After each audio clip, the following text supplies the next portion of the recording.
വേറെ വിഷയമില്ല. ചേച്ചി മറുപടി കൊടുത്തു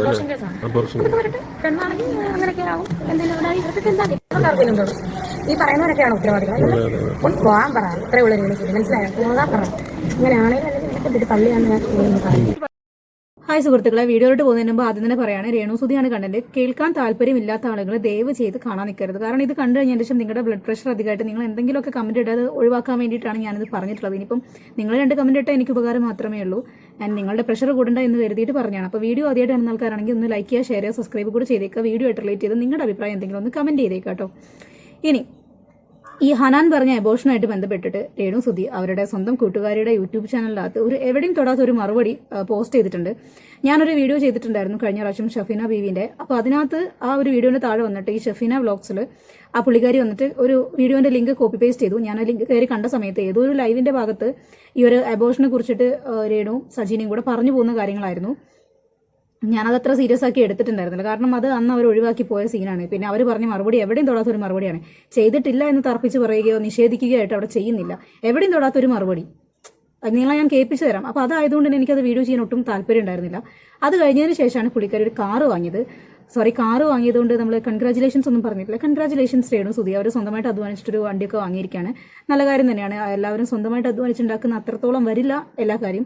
അങ്ങനെ ഓരോ കാര്യങ്ങളും സ്വന്തമായിട്ട് അധ്വാനിച്ച് ഉണ്ടാക്കാൻ തുടങ്ങിയ ഒരു സാഹചര്യത്തിൽ ഒരു കാര്യം പറയാണ്, ഒരുപാട് പേരുടെ ഇന്ന് ക്യാഷ് മേടിച്ചു എന്ന് പറഞ്ഞിട്ട് കുറച്ച് ഇഷ്യൂസും കാര്യങ്ങളൊക്കെ ഉണ്ടായിരുന്നു. പറയുന്നതിൽ തെറ്റാണെങ്കിൽ ക്ഷമിക്കണം. വീട് വാടകയ്ക്കുന്ന ഒരു വയസ്സായ ആള്, അപ്പം പുള്ളിക്കാരന്റെ പൈസയൊക്കെ കുറേശ്ശെ തിരിച്ചു കൊടുത്തിട്ട് രേണു എനിക്ക് തരാനുണ്ട് എന്നുള്ള പല്ലവികളൊക്കെ ഒന്ന് നിർത്തുന്നതായിരിക്കും നന്നായിരിക്കാം. ശരി, അപ്പൊ നമുക്ക് എന്തായാലും ആദ്യം രേണുസുതി സജീന വ്ലോഗ്സിലൂടെ പുറത്തുവിട്ട ആ ഒരു ചെറിയ വീഡിയോന്റെ പോർഷൻ ഒന്ന് കാണാം. ഒരു കാര്യം ഞാൻ പ്രതികരിച്ചെന്ന് പറഞ്ഞില്ലേ ചേച്ചി, ഋതപ്പൻ ഉണ്ടാകുന്നതിന് 6 മാസം മുന്നേ ഇത് ഒരു എക്സ്ക്ലൂസീവ് ആയിട്ട് നിങ്ങൾ കണ്ടോ? കാരണം എന്നോട് പലരും പല പ്രാവശ്യം ചോദിച്ചു, ഈ ഹനാൻ ഒരു ഇത് കൊടുത്തിട്ട് നിങ്ങൾ എന്തുകൊണ്ട് അതിനൊരു റിപ്ലൈ കൊടുക്കുന്നില്ല?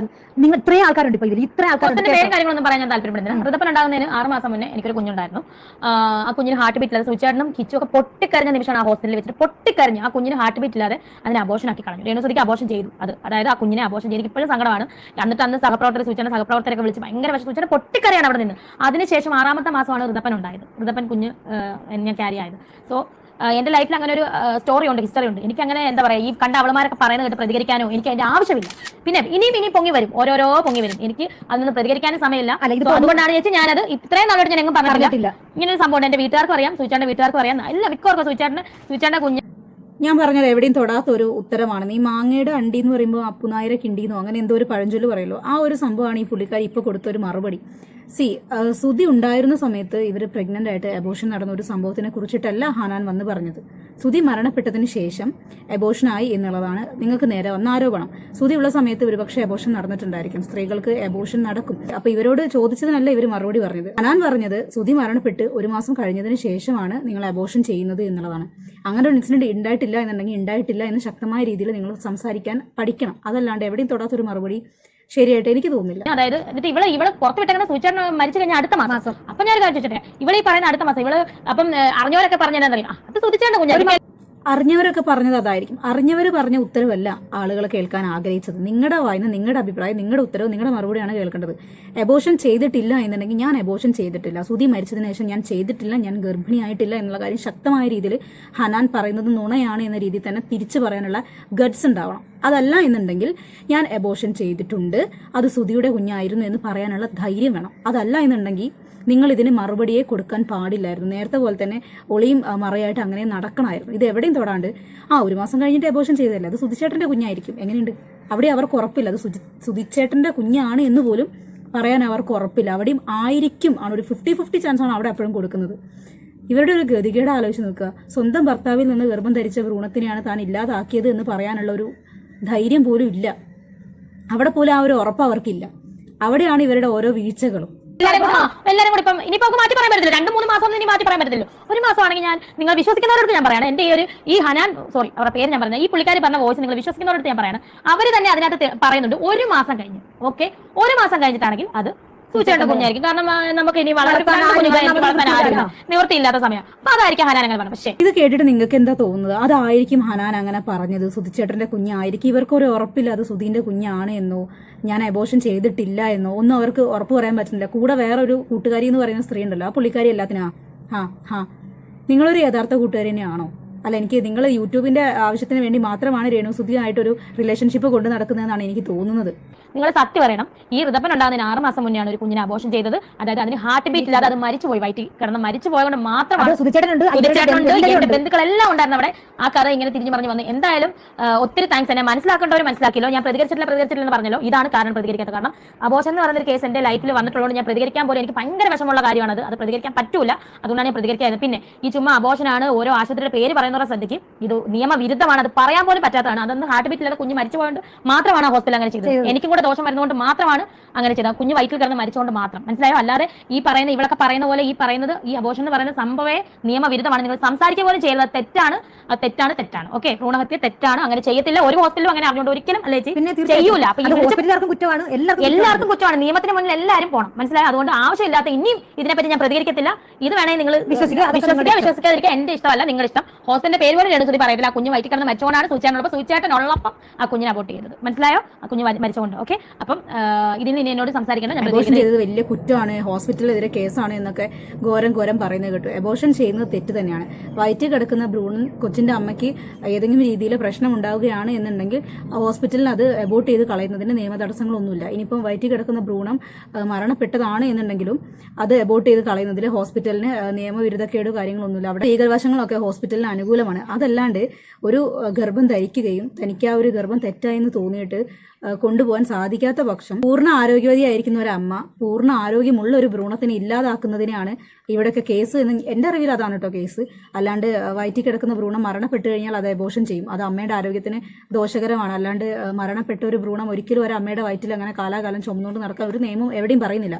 പുറത്ത് പറഞ്ഞാൽ ഹോസ്പിറ്റലിലെ പേര് പറഞ്ഞാൽ കേസാണ് എന്നൊന്നും പറയണ്ട. നിങ്ങൾ ഇതൊക്കെ അറിയാത്ത ആരുടെയെങ്കിലും അടുത്ത് പോയിട്ട് പറയുക. അറിയുന്ന ആൾക്കാരോടൊന്നും ദയവ് ചെയ്തിട്ട് ഇങ്ങനെ വിഡ്ഢിത്തരങ്ങൾ എഴുന്നള്ളിക്കാതിരിക്കുക. ഇതിന് ഷോർട്സ് നിങ്ങൾ കട്ട് ചെയ്തിടുവോ എന്തോ വേണേലും കാണിച്ചോ. ഇനി ഇത് ഞാൻ പ്രതികരിക്കത്തില്ല. ഇത് ചേച്ചിയുടെ കൂടെ ഇരുന്ന് തന്നെ എനിക്ക് പറയണമെന്നുണ്ട്. സത്യം ചേച്ചിയോട് പലപ്പോഴും പറയായിരുന്നു എന്താ ഇതിന് ഞാൻ ചേച്ചി നമുക്ക് സംസാരിക്കാം. കാരണം ഞാൻ അതുപോലും പറയാൻ ആഗ്രഹിക്കുന്നത് വിഷമമാണ് എനിക്ക്. ആ ഒരു ഞാൻ ഒരേ രേണുസുധിക്കേണ്ട ഓരോ വീഡിയോ അതിന്റെ താഴെ രേണു നീ ഇത്ര വെളുപ്പിക്കുന്നില്ല. എനിക്ക് പിന്നെ ഈ ഹനാൻ പറഞ്ഞതിന് എന്താ ഒരു മറുപടി കിട്ടാത്തത്? അവക്കെതിരെ എന്താ കേസ് കൊടുക്കാത്തത്? സത്യം അല്ലാതെ പുറമെ നടക്കാൻ മനസ്സില്ല. കാരണം ഇവർക്ക് ഇപ്പോൾ വർക്കുകൾ കിട്ടുന്നുണ്ട്. എല്ലാം പറഞ്ഞെന്ന് പറഞ്ഞാൽ അതിന്റെ പുറത്ത് കേസ് കൊടുത്തിട്ട് കിട്ടുന്ന വർക്കുകൾ കളഞ്ഞിട്ട് വേറെ വീട്ടിൽ പട്ടിണി അടക്കം മനസ്സിലാത്തത് കൊണ്ട് തന്നെയാണ്. ഓക്കെ, അപ്പം അതുൽ വ്ലോഗ്സിനെതിരെ കേസ് കൊടുക്കാൻ ഈ പറഞ്ഞ തടസ്സങ്ങളൊന്നും ഇവർക്ക് ഇല്ലായിരുന്നു. ഹനാനെതിരെ കേസ് കൊടുക്കേണ്ട സാഹചര്യങ്ങൾ മാത്രമാണ് വർക്കും കാര്യങ്ങളൊക്കെ വല്ലാണ്ട് തടസ്സമായിട്ട് നിൽക്കുന്നത്.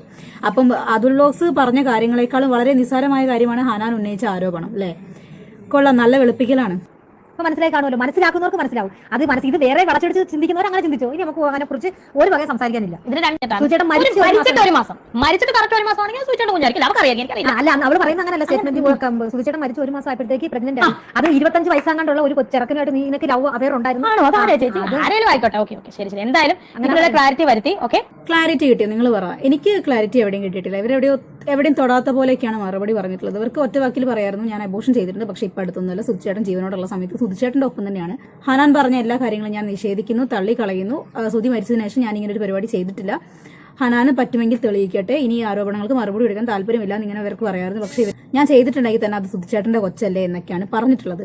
അപ്പോൾ ആ ഒരു മറുപടി എവിടെയും തൊടാത്തൊരു മറുപടിയായിട്ടാണ് ഞാൻ കണക്കാക്കുന്നത്.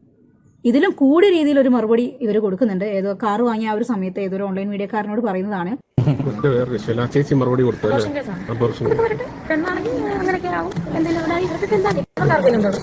ഈ പറയുന്നവരൊക്കെയാണ് ഉത്തരവാദികൾ. പോകാൻ പറ. ഇത്രേ ഉള്ള മനസ്സിലായോ? പോകാൻ പറ. ഇങ്ങനെയാണെങ്കിൽ തള്ളിയാണ് കേട്ടോ. ഈ പറയുന്നവർ ആരെങ്കിലും ഒക്കെയാണ് ഉത്തരവാദി. അപ്പോൾ ഉത്തരവാദി ഞങ്ങൾ ആരെങ്കിലും ഒക്കെ ആണെങ്കിലേ നമ്മൾ അതിനെക്കുറിച്ച് സംസാരിക്കാൻ പാടുള്ളൂ. അല്ലെങ്കിൽ ഇപ്പം അബോർഷൻ ചെയ്താൽ എന്താ, പെണ്ണായാലും അബോർഷൻ ചെയ്യും എന്നൊക്കെയാണ് അവർ പറയുന്ന മുടങ്കൊല്ലി ന്യായങ്ങളൊക്കെ.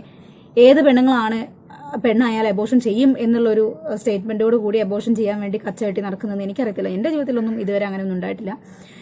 അബോർഷൻ ചെയ്യുന്ന സ്ത്രീകളൊക്കെ ഉണ്ട്. അത് ഇതേമാതിരി അവിഹിതത്തിന് പോയിട്ട് എന്തെങ്കിലും പറ്റിപ്പിരി പരിപാടിയൊക്കെ ആയിട്ട് ഗർഭധാരണം ചെയ്യുന്ന പെണ്ണുങ്ങളെല്ലാം ആരും അറിയാണ്ട് അബോർഷനൊക്കെ ചെയ്യുന്നുണ്ട്. ഏതൊക്കെ ഹോസ്പിറ്റലിലൊക്കെ പോയിട്ട്. അത് വാസ്തവം തന്നെ. അല്ലാണ്ട് പെണ്ണായ അബോർഷൻ ചെയ്യുമെന്നുള്ളൊരു സ്റ്റേറ്റ്മെന്റിനോട് എനിക്ക് യോജിപ്പില്ല. പെണ്ണുങ്ങളായാലും എല്ലാവരും അങ്ങനെ പോയിട്ട് അബോർഷൻ ഒന്നും ചെയ്യുന്നില്ല. ചില സ്ത്രീകൾ ഉണ്ട്. അത് ചിലപ്പം രേണുസുധി ആ ഒരു സ്ത്രീകളിൽ പെടുന്നത് കൊണ്ടായിരിക്കും അവർ അങ്ങനെ ഒരു സ്റ്റേറ്റ്മെന്റ് പറഞ്ഞത്. ഇത്തരത്തിലുള്ള ഇവർ പറയുന്ന മറുപടികളും താങ്ങാൻ ആളുകളുണ്ട്, അതിനെ സപ്പോർട്ട് ചെയ്യാനും സ്ത്രീകളുണ്ടെന്ന് ആലോചിക്കുമ്പോഴാണ് ചിരി വരുന്നത്. സ്ത്രീകളാവുന്ന സമയത്ത് അബോർഷനൊക്കെ ചെയ്യും, അത് സപ്പോർട്ട് ചെയ്യാനും കുറേ പെണ്ണുങ്ങൾ. ആഹാ, അവരൊക്കെ ചിലപ്പോൾ ഈ ഒരു കാറ്റഗറി പെടുന്നവരായിരിക്കും. ഇങ്ങനെ കാറ്റഗറി പെടുന്ന ആരെങ്കിലും ഉണ്ടെങ്കിൽ ദയവ് ഈ വീഡിയോയുടെ താഴെ നിന്ന് കമന്റ് ഇട്ടിട്ടോ. നിങ്ങൾ രേണുസുധിയൊക്കെ കണക്കാന്ന് പറയേണ്ടി വരും.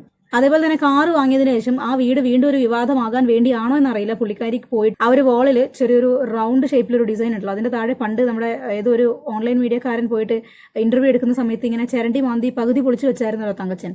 ആ ചിരണ്ടിന്റെ അവിടെ തന്നെ പോയി നിന്ന് കണ്ണാടി വെക്കുകയും അവിടെ നിന്ന് മീഡിയക്കാരോട് സംസാരിക്കുകയും ഇനി ഞാൻ ഇവിടെ നിന്നിട്ട് ഈ പൊളിഞ്ഞത് കാണിക്കാൻ വേണ്ടിയിട്ടാണെന്ന് ആളുകൾ പറയേണ്ട എന്നൊക്കെ പറയുകയൊക്കെ ചെയ്യുന്നുണ്ട്. സംഭവം സത്യം പറഞ്ഞാൽ ഈ വീഡിയോ കാണുന്ന സമയത്ത് മനസ്സിലാവും, യാദൃശ്ചികമായി എന്ന തരത്തിൽ അവിടെ പോവുകയും കണ്ണാടി അതിന്റെ മേലെ വെക്കുകയും ആളുകൾ അത് ശ്രദ്ധിക്കണം എന്നുള്ള ഒറ്റ കാരണം കൊണ്ട് കുറച്ച് സമയം അവിടെ സ്പെൻഡ് ചെയ്യുകയും ശേഷം അവിടുന്ന് മാറി പോവുകയാണ് അവർ ചെയ്തിട്ടുള്ളത്. കാരണം കാറും കൊണ്ട് വീട്ടിൽ വരുന്ന സമയത്ത് അത്രയും ഓൺലൈൻ മീഡിയക്കാരുടെ മുമ്പിൽ രേണു പറയുന്നത് ശരിയാണ് എന്ന് മനസ്സിലാക്കിപ്പിക്കാൻ വേണ്ടിയും കൂടിയാണ് അങ്ങനെ ഒരു ബാക്ക്ഗ്രൗണ്ട് പുള്ളിക്കാരെ തെരഞ്ഞെടുത്തതെന്നാണ് അവരുടെ നിപ്പും പാവും ആ ഒരു മാനറിസം കണ്ടിട്ട് എനിക്ക് മനസ്സിലായിട്ടുള്ളത്. വീടിന്റെ കേസുമായിട്ട് ബന്ധപ്പെട്ടിട്ട് ഈ സജീന വ്ളോഗ്സിന്റെ ചാനലിനകത്ത് തന്നെ ഏതോ ഒരു സ്ത്രീ ഇങ്ങനെ ഒരു കമന്റ് ഇട്ടു, എന്നാൽ പിന്നെ നിങ്ങൾ കൂട്ടുകാരിയല്ലേ, നിങ്ങൾക്ക് ഹെൽപ്പും കാര്യങ്ങളൊക്കെ ചെയ്തുകൂടെയെന്ന്. അപ്പോൾ ഈ പുള്ളിക്കാരി അതിന് കൊടുത്ത മറുപടിയാണ്, കാശ് നിന്റെയൊക്കെ വീട്ടിൽ നിന്ന് കൊണ്ട് തരുവോടിയെന്ന്. അപ്പോൾ പുള്ളിക്കാരിന്റെ കയ്യിൽ കാശൊന്നും ഇല്ല, ഇങ്ങനെ വെളുപ്പിക്കാൻ വേണ്ടി ഒരു ചാനലും കൊണ്ട് ഇറങ്ങിയേക്കാണെന്ന് മാത്രം. കാശില്ല എന്ന് പറഞ്ഞാൽ രേണുവിനെ സഹായിക്കാനായിട്ട് അവരുടെ കയ്യിൽ ക്യാഷില്ല എന്നാണ് ഉദ്ദേശിച്ചത് കേട്ടോ. അപ്പം സമ്മതിച്ചു ഇവരുടെ കയ്യിൽ അതിനുള്ള ക്യാഷില്ലാന്ന്. അതായത് ഫിറോസിന്റെ കയ്യിൽ 25 ലക്ഷം റുപ്പീസ് ഉണ്ടായിട്ടാണ് പുള്ളിക്കാരൻ കയ്യിൽ നിന്ന് പൈസ എടുത്തിട്ട് പണിയെല്ലാം തീർത്തു കൊടുത്തത്. പല സ്ഥലങ്ങളിൽ നിന്ന് ഈ വീടിന് വേണ്ടി പല ആളുകളിൽ നിന്ന് പണം സമാഹരിച്ച്, പണത്തിന് പുറമെ പല ആളുകളിൽ നിന്ന് സാധനങ്ങൾ സമാഹരിച്ച്, സാധനങ്ങൾക്ക് പുറമെ പല ആളുകളിൽ നിന്ന് അധ്വാനവും കൂടെ സമാഹരിച്ചിട്ടാണ് രേണു സുധിക്ക് 25 ലക്ഷം മൂല്യം വരുന്ന ഒരു വീട് അവിടെ പണിത് കൊടുത്തിട്ടുള്ളത്. മനസ്സിലായോ? അല്ലാണ്ട് നിങ്ങളിപ്പോൾ അവരോട് കൊടുത്ത മറുപടി പോലെ തന്നെ ഫിറോസിന്റെ കയ്യിൽ നിന്ന് 25 ലക്ഷം മുടക്കിയിട്ടല്ല ഒരു തട്ടിക്കൂട്ട് വീട് അവിടെ ഉണ്ടാക്കി കൊടുത്തത്. നിങ്ങൾ പറഞ്ഞാണ് തട്ടിക്കൂട്ട് വീട്. എനിക്കത് ഒരു തട്ടിക്കൂട്ട് വീടായിട്ടൊന്നും കണക്കാക്കാൻ വേണ്ടി പറ്റുന്നില്ല. കാരണം അതിലും വീടില്ലാണ്ട് സഫർ ചെയ്യുന്ന ആൾക്കാരുടെ മുമ്പിൽ അതൊക്കെ വലിയ രാജമാളികയായിരിക്കും. അതിൽ വരുന്ന ചെറിയ ചെറിയ മെയിൻ്റെനൻസ് വരെ അവർ ചെയ്തോളും. അല്ല, ഞാൻ ഈ ഒരു കൂട്ടുകാരി എന്ന് പറയുന്ന ഈ സ്ത്രീനോട് ചോദിക്കാൻ ഉദ്ദേശിക്കുന്ന കാര്യം, നിങ്ങൾക്ക് ഇതേമാതിരി ഒരാളൊരു വീടും കാര്യങ്ങളൊക്കെ വെച്ച് തന്നു എന്ന് കരുതുക. ഒരു 6-7 മാസം കഴിയുന്ന സമയത്ത് അവിടെ കുറ്റി പൊളിഞ്ഞാൽ നിങ്ങൾ ആളെ വിളിച്ചത്, ഇതിന്റെ കുറ്റി പോയേ, നിങ്ങൾ വന്ന് നന്നാക്കി തരണേ, ബൾബ് പൊട്ടിയേ, നിങ്ങൾ വന്ന് നന്നാക്കി തരണേ, ഇതിന്റെ ഫാനിന്റെ ലീഫ് വർക്ക് ചെയ്യുന്നില്ലേ, നിങ്ങൾ വന്ന് തിരിച്ചു തരണേ, ഇങ്ങനെ പറഞ്ഞ് അവരെ വിളിച്ച് ശല്യം ചെയ്യുമോ, അതോ അവർ എനിക്കൊരു വീടുണ്ടാക്കി തന്നു, ഇനി ഞാൻ അവരെ ബുദ്ധിമുട്ടാക്കരുത്, ഇവിടെ വരുന്ന മെയിൻ്റെനൻസും കാര്യങ്ങളും ഞാൻ തന്നെ ചെയ്തേക്കാം, ഒരു വീടും സ്ഥലവും ഇത് ഞാൻ അർഹിക്കുന്നതിനും അപ്പുറത്താണ്, എനിക്ക് ഒറ്റയ്ക്ക് ഒരു ആയുഷ്കാലം മുഴുവൻ ജോലി ചെയ്താലും ചിലപ്പോൾ ഇത് ഉണ്ടാക്കാൻ വേണ്ടി പറ്റിയെന്ന് വരില്ല, അപ്പം ഞാൻ അവരോട് കടപ്പെട്ടിരിക്കുന്നു എന്നുള്ള മൈൻഡിൽ നിങ്ങൾ തന്നെ ആ വീടിന് ആവശ്യമായ കാര്യങ്ങൾ മുമ്പോട്ട് ചെയ്തിട്ട് പോകുമോ? അതാണ് ക്വസ്റ്റ്യൻ. നിങ്ങൾ ചിലപ്പോൾ രേണുവിൻ്റെ കമ്പനിക്കാരി ആയതുകൊണ്ട് അവർ നല്ല മര്യാദയ്ക്ക് ഉണ്ടാക്കി തരാഞ്ഞാൽ പിന്നെ അവരെ പറയേണ്ടി എന്ന് കരുതുന്ന മെൻറ്റാലിറ്റിയുള്ള ആളായിരിക്കാം ഞാൻ. അവർ മൈൻഡുള്ള ആളല്ല. അതുകൊണ്ടാണ് ഞാൻ അങ്ങനെ ഒരു ചോദ്യം ചോദിച്ചത്.